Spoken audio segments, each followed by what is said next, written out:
Olá, aqui é o Nelson Amado.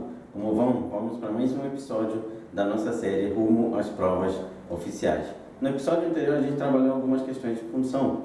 Basicamente trabalhamos duas questões da prova da AF. No episódio de hoje a gente vai aprofundar mais nos conteúdos iniciais sobre função para ver como é que cai na sua prova e te dar algumas dicas que você tem que ter em mente sempre que você for estudar esse tipo de conteúdo. Então dá uma olhada no que a gente vai trabalhar hoje. Bons estudos e até breve.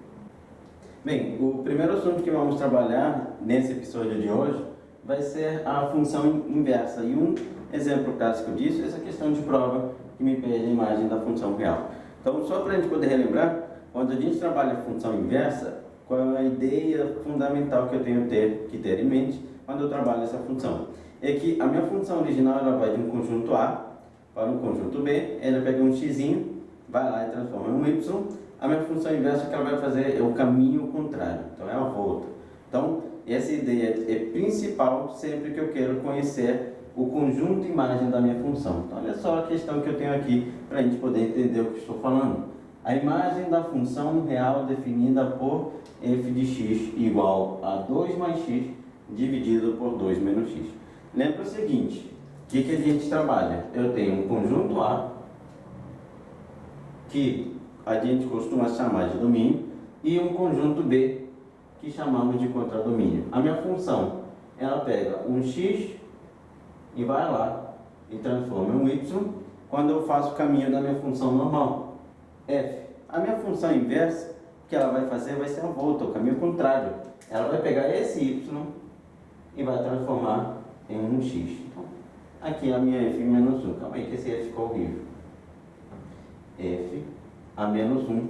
A minha função volta, pega aquele y e transforma no original. Um detalhe fundamental que você tem que ter em mente é o seguinte: a minha função inversa, como ele faz o caminho da volta, o domínio da função inversa passa a ser o conjunto imagem da função original. Parece confuso, mas olha só. Lembra que o y era a imagem da minha função. E agora eu estou pegando o y e levando de volta. Então, o domínio da função inversa. Então, isso aqui é importante você conhecer, o domínio da função inversa, domínio de f menos 1, é a mesma coisa que o conjunto imagem da minha função original. Lembrando, domínio são os valores de x da minha função, valores de x. Acaba ficando um pouco confuso, porque você passa a trabalhar na função inversa como se o x sendo um novo y. Então, a gente pega esse cara, vai passar a ser um novo domínio, e ele ao mesmo tempo representa o conjunto imagem da sua função original. Então o que eu tenho que ter em mente?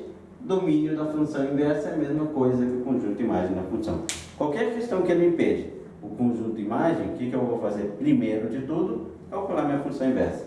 O cálculo da função inversa, ele é bem simples. Por quê? O único que eu faço são dois passos. O primeiro passo que eu vou fazer, vou pegar a minha função. Lembra que a gente, quando vai calcular a função inversa, escreve ela na forma de y. Então, essa função aqui, que eu tenho, y igual a 2 mais x dividido por 2 menos x. E o primeiro passo que a gente vai fazer é trocar o x pelo y. Tudo que x passa a ser y, tudo que y passa a ser x. Então, esse cara, que era y, agora eu vou escrever ele como x. E isso aqui é igual a 2 mais y dividido por 2 menos y. Tudo que for x vira y, tudo que for y vira x. E agora que eu tenho essa função, o segundo passo que eu vou trabalhar vai ser deixar esse y sozinho. Então, vamos deixar ele sozinho. Para deixar ele sozinho, eu vou colocar o denominador sendo 1. Vou multiplicar cruzado, vou encontrar esse x multiplicando isso tudo, x que multiplica 2 menos y, igual a esse 1 que multiplica isso tudo, mais 1 vezes qualquer coisa eu não vou colocar. Aqui eu precisarei trabalhar com uma distributiva para tirar meu parênteses.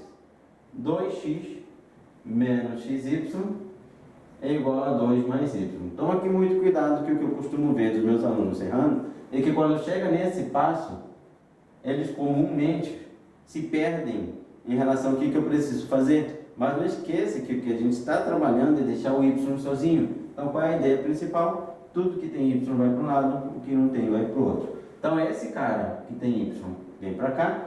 S2, que não tem, vai para lá. Tudo que tiver y vai para um lado, o que não tem vai para o outro. Então, olha só, fica 2x menos 2, está vendo 2 indo para lá, vai para lá negativo, igual a esse y somado com aquele xy, que estava negativo, veio para cá com a operação inversa, veio somado. Perfeito, tudo que tem y de um lado, o que não tem do outro. E agora o que eu vou fazer? Agora eu vou trabalhar com fatoração, porque eu preciso deixar o y sozinho. Então eu vou ficar com o quê? 2x menos 2, lá não vou fazer nada, igual ao y que está se repetindo, abre o parênteses, tirei o y daqui, sobrou o número 1, tirei o y daqui, sobrou o x. 1 mais x. Está vendo que agora o y está sozinho? O único que falta para deixar ele sozinho é pegar esse 1 mais x que está multiplicando, jogar para o outro lado dividindo. Olha só como é que vai ficar. Eu vou ficar com 2x menos 2 dividido por 1 mais x. E esse aqui vai ser o valor do y. Essa função que eu acabei de encontrar é a função inversa. Essa função, ó, é a função inversa. Então isso daqui é f a menos 1, que vai ser 2x menos 2 dividido por 1 mais x. E lembra que eu afirmei que o domínio dessa função, quando eu calcular o domínio dessa função, eu vou estar encontrando o conjunto de imagem daquela função original. Então eu preciso calcular o domínio dessa função. E o domínio sempre me apresenta dois problemas. Quais são os dois problemas que eu sempre encontro no domínio? Primeiro problema, denominador. O denominador, ele não pode ser zero. Então esse cara que está na parte de baixo, 1 mais x, não vai poder zerar. Tem que ser diferente de zero. Ou seja, o x terá que ser diferente do número menos 1. Foi para lá como? Negativo. Então esse é o primeiro problema.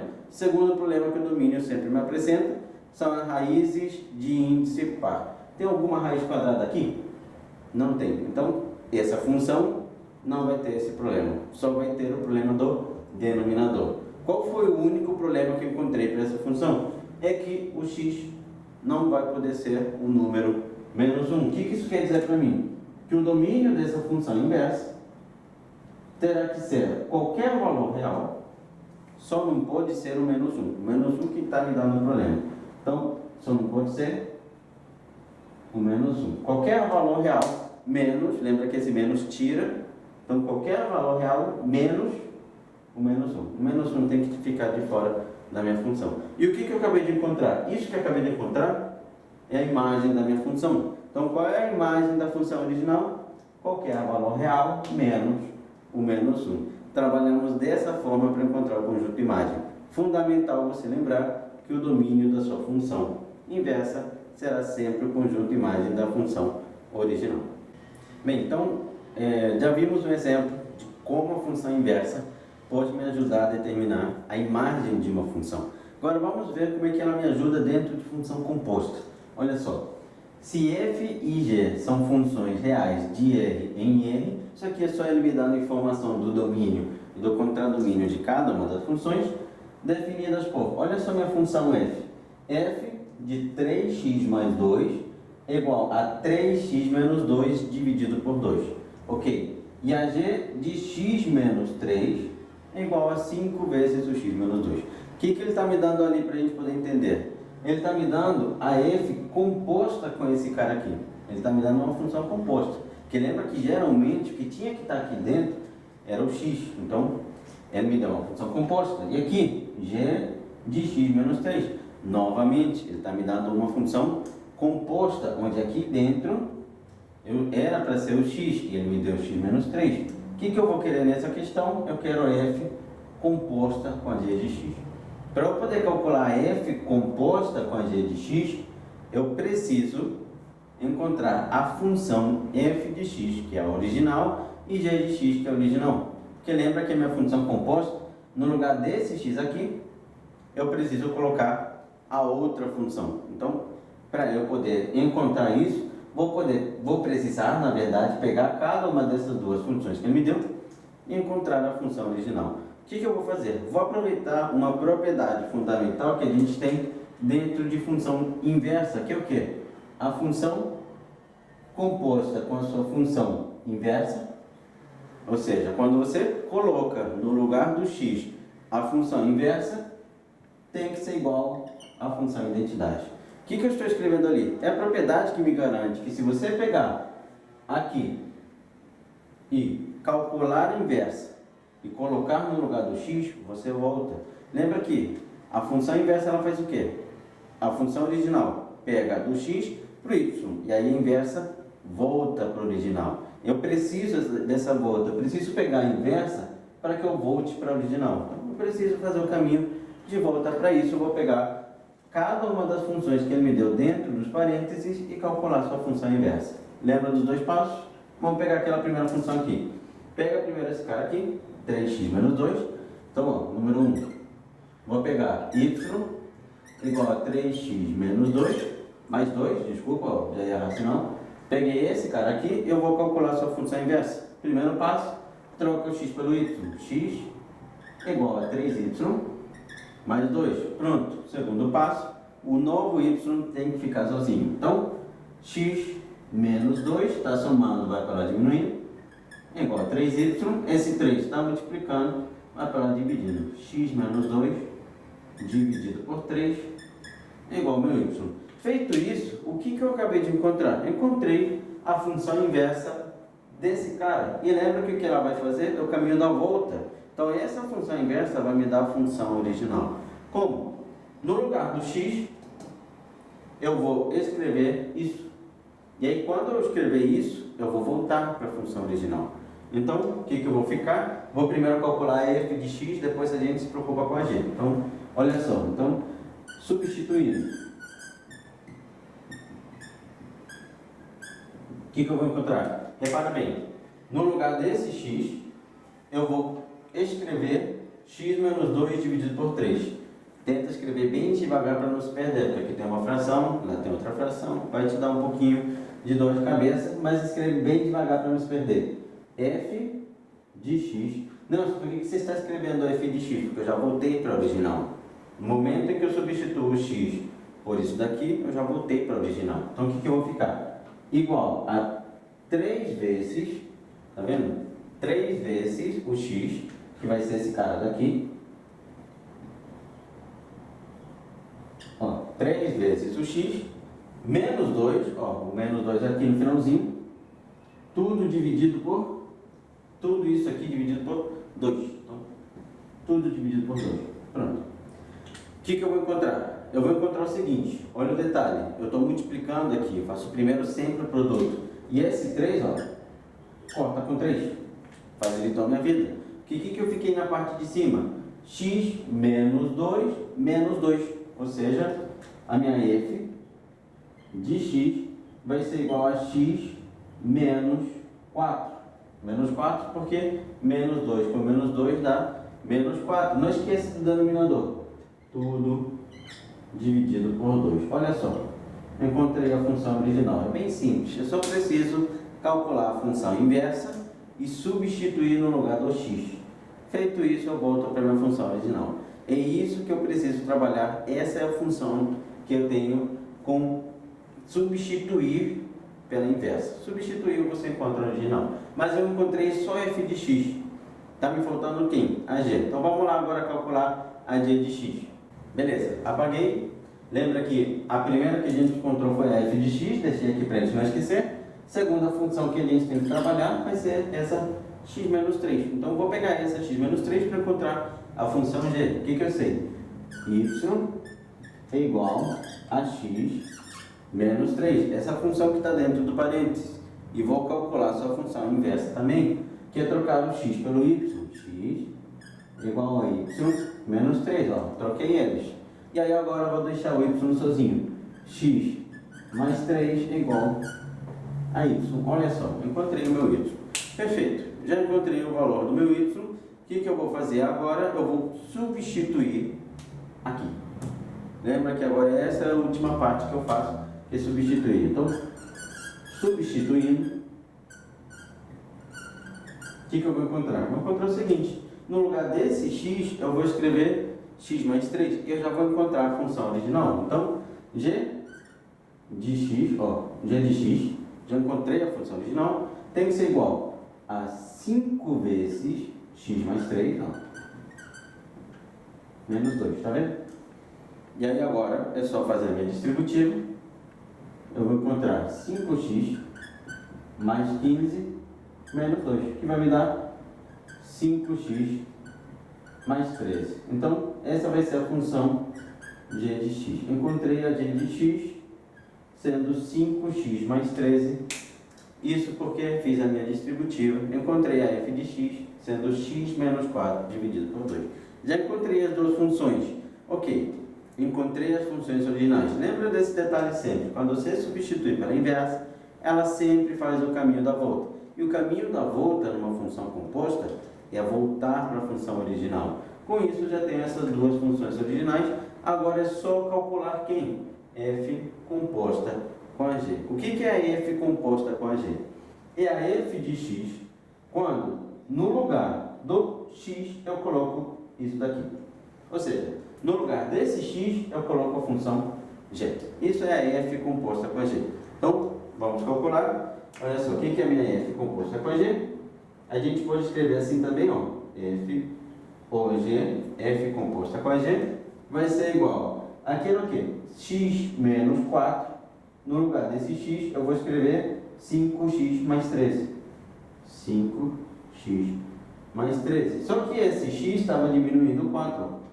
Menos 4 dividido por 2. Ó, no lugar do x, tá vendo o x aqui? Eu vou lá e eu escrevo a minha função g.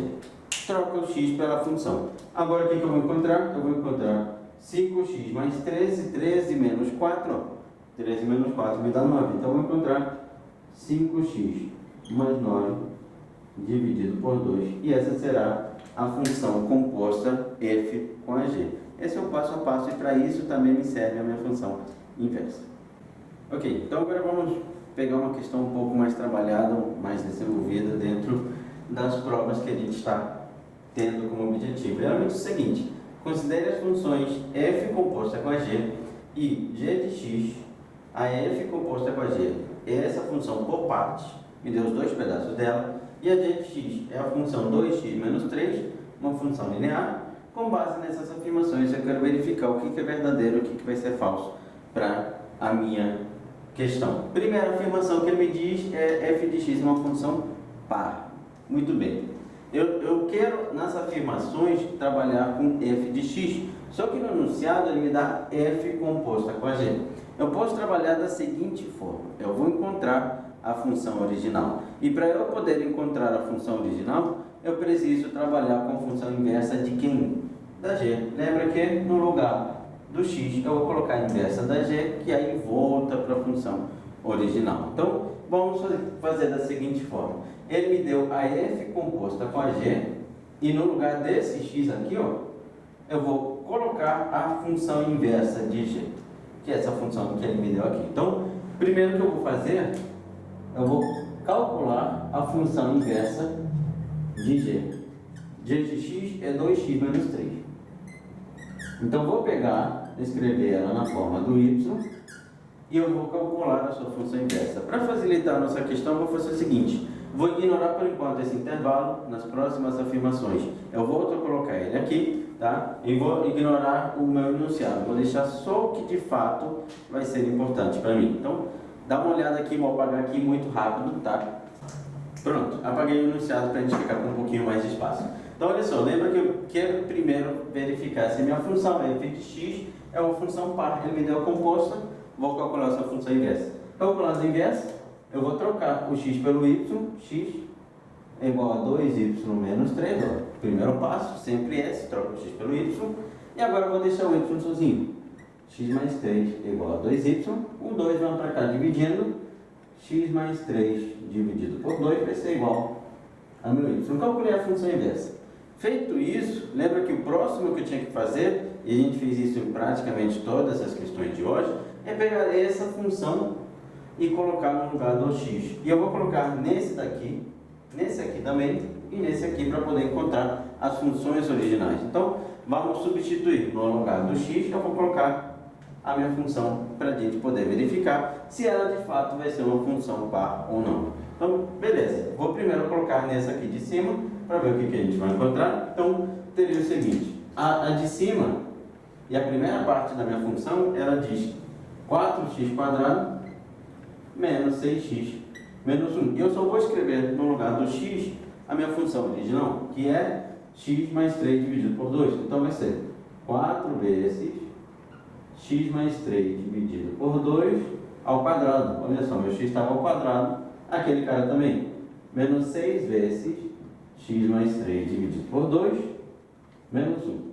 Beleza, então lembra que aqui eu tenho um produto notável na parte de cima, aqui eu tenho uma divisão também. Primeiro eleva ao quadrado em cima, eleva ao quadrado embaixo. Olha só como é que vai ficar.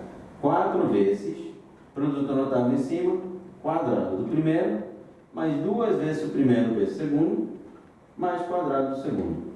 E na parte de baixo, 2 elevado ao quadrado, que é 4. A parte boa, o 4 vai embora. Continuando, menos esse 6 e esse 2 eu também posso mandar embora, não tem problema nenhum. Está multiplicando, então simplifica, fica 1 embaixo, 3 em cima. Simplifica em cima e embaixo por 2. E aí esse menos 3 multiplica o que está lá dentro. Então vai ficar menos 3x, menos 9, menos 1. Multipliquei todo mundo lá dentro por menos 3. Ok, aqui não ficou nada multiplicado, então vou só repetir. Então eu tenho que x² mais 6x mais 9, menos 3x menos 9, menos 1 é a minha função original. Vou organizar para não ficar esse negócio horrível. Vou ficar com o quê? Com x², ó, não tem ninguém para somar com ele. 6x menos 3x vai me dar 3x. E ainda, menos 9 com 9, manda embora, fica menos 1. Fica mais 3x menos 1. Então, qual é a minha função original? Aqui eu já vou escrever a minha função original. Vai ser quem? A primeira parte dela será x² mais 3x menos 1. Já encontrei a minha função original na parte de cima aqui. É só trocar o x por essa função inversa que eu encontro na minha função original. Vamos verificar na parte de baixo. Não se perde aí. Vou aproveitar e só apagar esse pedacinho aqui, que é o cálculo que eu fiz. Então, vamos tirar essa daqui e calcular na parte de baixo. E o procedimento é o quê? É o mesmo. Eu tenho que fazer a mesma coisa. Então, eu vou pegar 4x mais 3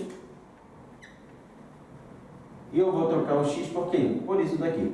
Então, fica 4 vezes x mais 3 dividido por 2, ó, no lugar do x eu escrevi aquilo que eu encontrei, mais 3. Novamente eu vou poder cortar, está multiplicando aqui, ó, divide em cima e embaixo por 2, vai me dar 2 em cima e 2 multiplica isso tudo. 2x mais 6, mais 3 que vai me dar 2x mais 9. Então eu encontrei também a minha parte de baixo da minha função f de x, será 2x mais 9. Então, já encontrei a minha função f de x, ó, vai ser a função 2x mais 9. Beleza, encontrei a função original. Agora o que eu preciso? Verificar se essa função que eu encontrei, tá, ela vai ser uma função par. F de x é par. E o procedimento básico que a gente utiliza para verificar se a minha função é ou não uma função impar, ele é verificar se todos os expoentes do x são pares. Então, acompanhe aqui comigo. X elevado ao quadrado mais 3 vezes x elevado a 1 menos 1, e lembra que esse cara, o expoente do x dele é 0, por isso que ele não aparece. E aí, verifica comigo na parte de cima se todos os expoentes do x são pares. Esse cara aqui não é. Então, logo de cara, essa primeira afirmativa será falsa. A função f de x, quando eu estou trabalhando com uma função que é somente do primeiro grau, segundo grau, que é um polinômio, é só verificar se os expoentes do x são pares. Se são, a função é par. Se não são, ela não vai ser par. A primeira afirmativa está errada.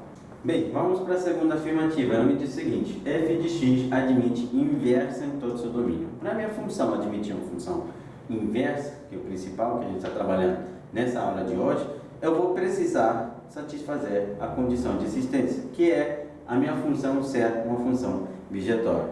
Para ela ser bijetória, o que eu vou precisar? Que o y, ou seja, o resultado, o y seja exclusivo, ou seja, eu só consigo encontrar um único valor de x para cada y que está no meu conjunto imagem e ainda que a minha função seja sobrejetória. Conjunto imagem igual ao contradomínio. Então, para isso aqui existir, eu preciso que f seja uma função bijetória. E lembra que para ter uma função bijetória, eu preciso que ela seja injetória e sobrejetória.